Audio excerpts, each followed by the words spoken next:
And look, Godfrey doesn't have to talk to me. Absolutely not. We're both men, but as someone that really went out of his way to really talk shit about me on a lot of different platforms and talk shit about my family and so forth, if you have that type of energy with someone on the internet, when they see you or they reach out to you, you should be able to stand on that. You shouldn't sit there and just run off when they see you and ignore their phone calls. Vlad said I've disrespected his family, and I never do that. I don't disrespect somebody's family. I just said your wife is black, and you disrespecting black men. That's what the fuck I said. Man, he disrespected my family. And Harry's like, no, that's my man. You try to make it look like... Harry's held it down. He held it down, and I go, you have a black wife, and you're just like treating black men like they ain't shit. Yesterday's episode of In Godfrey We Trust wasn't just hot, it was molten.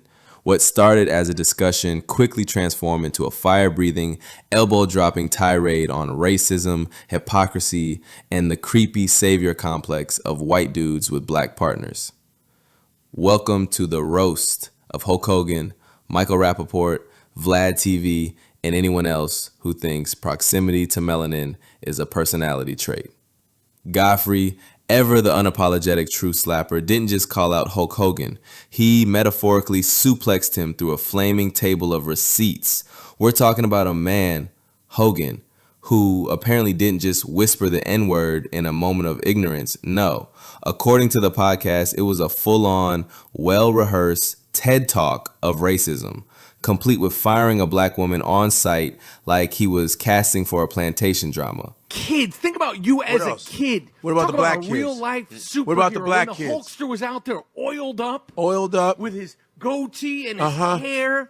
We know what he looks like. 18-inch pythons. We know what he looks like. But what about nigga though? Joy, elation, total original.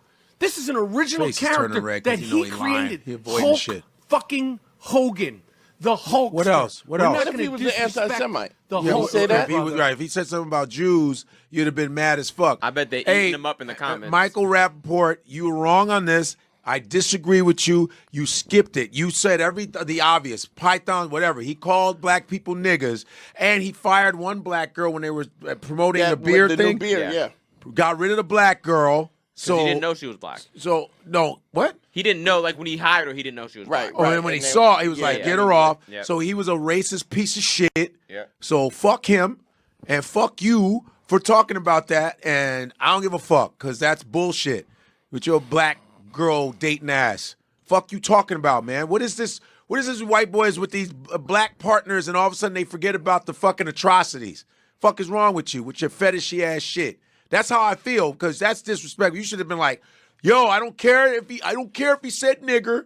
I don't give a shit. Say that. You forgot to say that. I don't care if he fucking said nigger. I don't care. And I don't give he a didn't shit. just say nigga. It wasn't like a slip of the tongue. No, it was a whole tirade. A whole tirade about how you dehumanize black that's people across how you said it several times in the context of and not only black did he people say are it, inhuman.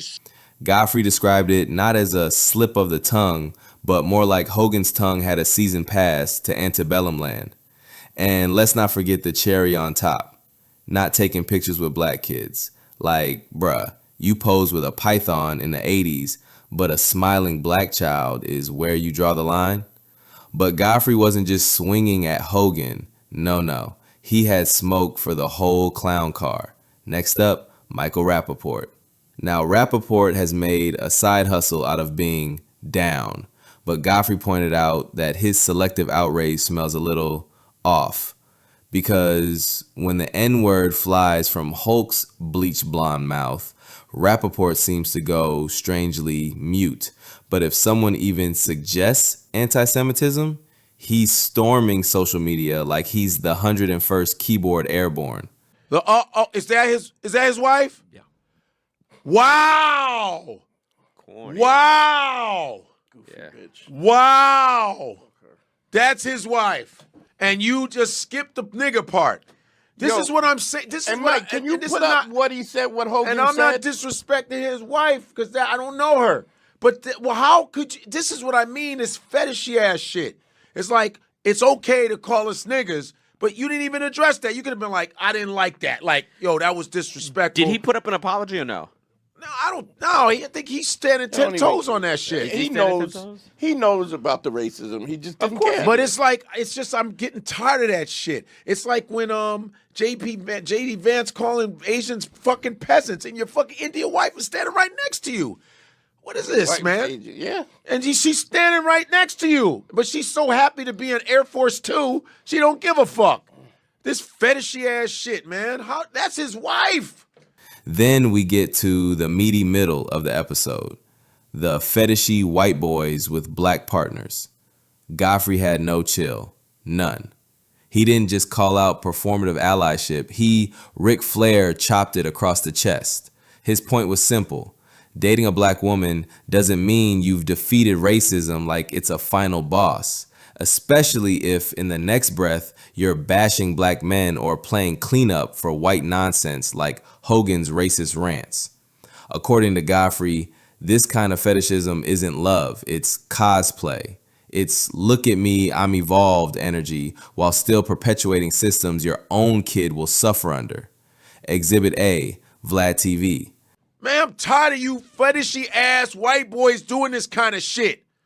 Fuck that. Disrespecting us, man. Fuck out of here, man. And then that's why Vlad said I've disrespected his family, and I never do that. I don't disrespect somebody's family. I just said your wife is black and you disrespecting black men. That's what the fuck I said. That's what I said. I didn't disrespect. He did post a new video. And then you try to make, and then you try, Mike posted and then a you video. try to make it look like he try to make it look like I disrespected his family. Man, he disrespected my family, and Harry's like, no, that's my man. You try to make it look like Harry's held it down. He held it down, and I go, you have a black wife, and you're just like treating black men like they ain't shit. See, some of you white dudes that fuck black girls, you think you are civil rights. You think you're civil rights leaders. The most scathing part, Godfrey pointed out that Vlad's own son, a black son, will one day have to navigate the exact racism Vlad allegedly helps uphold. That's not just irony. That's Shakespearean tragedy. If Shakespeare wore Jordan 3s and yelled, "Yo, real talk," every 12 seconds. Then, just when you think he's done, Godfrey shouts out Aries Spears. Not because Aries is a saint, far from it, but because at least Aries keeps it 100. Godfrey even recounted telling Aries to his face that he needed to clean up his act, not behind his back, not on a blog, but directly. A rare act of honesty in a world full of Instagram warriors and podcast phonies. Tell me coming to town. Yeah. I got to hear some shit about it. I'm just saying, just be aware, because one thing you don't want, you're a talented dude, you don't want to be not working because someone just got mad at you, because they'll do that shit. Yeah. Especially with us. If you, it's how you make people feel. If they don't feel right, they won't bring you around. I don't give a fuck how talented you are.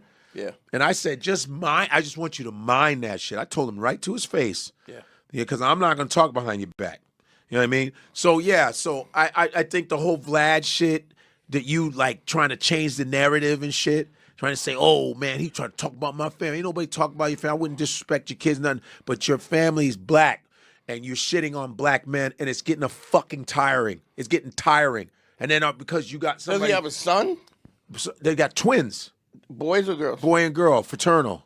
So he has to, his son has to deal with the racism that he's perpetuating. And it's like, you know, I'm supposed to go, hurrah, I got a black wife, but you don't, what's, beyond that, what?